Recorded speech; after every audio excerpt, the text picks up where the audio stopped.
3 historical site found in Cebu presented by Group The 2. Heritage of Cebu Monument is a monument located in Cebu City, Philippines. It was designed by Filipino sculptor Eduardo Castrillo and architects Heredia Espanyol and Ildefonso Santos. It was centerpiece of the Parian Park, which was the site of the St. John the Baptist Church, which was demolished in 1875 by Diocese of Cebu.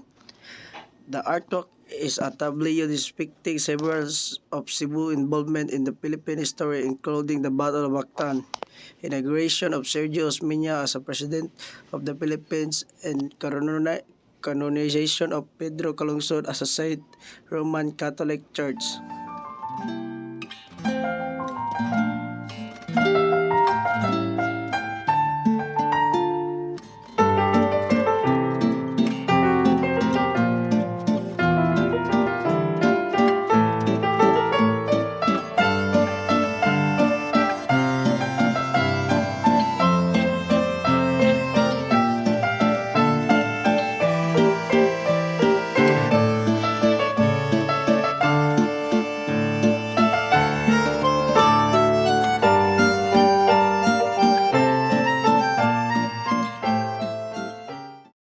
Dalan Colon. Dalan Colon, also known as Colon Street, is a historic street in downtown Cebu City, Philippines. It is often referred to as the oldest and the shortest national road in the Philippines. It is named as Cristobal Colon, Christopher Columbus. Dalan Colon was built by the Spanish conquistador Miguel Lopez de Legazpi in 1565. Shortly after he arrived in the Philippines, the street was originally made of wood, but it was rebuilt in stone in the early 17th century. Dalan Colon was a center of trade and commerce during the Spanish colonial period. It was a center of the arts and culture. The street was home to a number of important buildings, including the Cebu Metropolitan Cathedral, the Casa Gordo Museum, and the Yap Santiago Ancestral House. Fort San Pedro. The Fort San Pedro is a triangular bastion fort in Cebu City, Philippines. It is one of the oldest and most important historical sites in the country. The fort was built by the Spanish conquistador Miguel Lopez de Legazpi in 1565.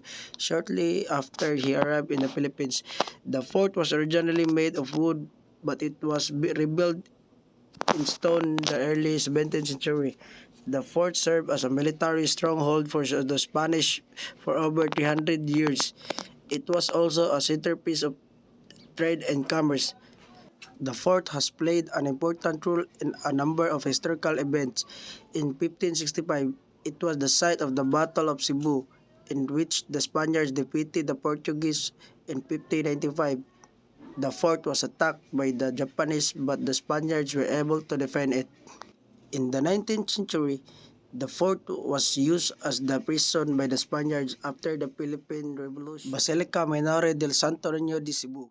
The Basilica Minore del Santo Niño is a minor basilica in Cebu City, Philippines. It is the oldest Roman Catholic church in the country and is home to the image of Santo Niño de Cebu, a wooden statue of the child Jesus that is considered to be one of the most sacred relics in the Philippines. The basilica was built on the site where the image of Santo Niño was found in 1565 by the Spanish conquistador Miguel Lopez de Legazpi.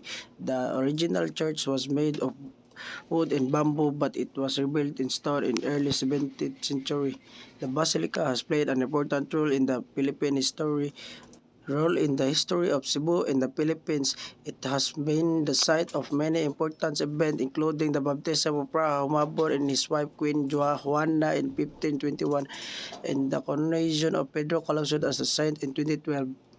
The basilica is a popular tourist destination. Hello sir, mayungod to diha ug ako day si Kadit Pormentira ug karon na ako sa Santo Niño sir, ang usa sa mga importanteng aspeto sa kultura sa mga Katoliko sa Pilipinas kang debosyon kang Senyor Santo Niño, ang balaang bata.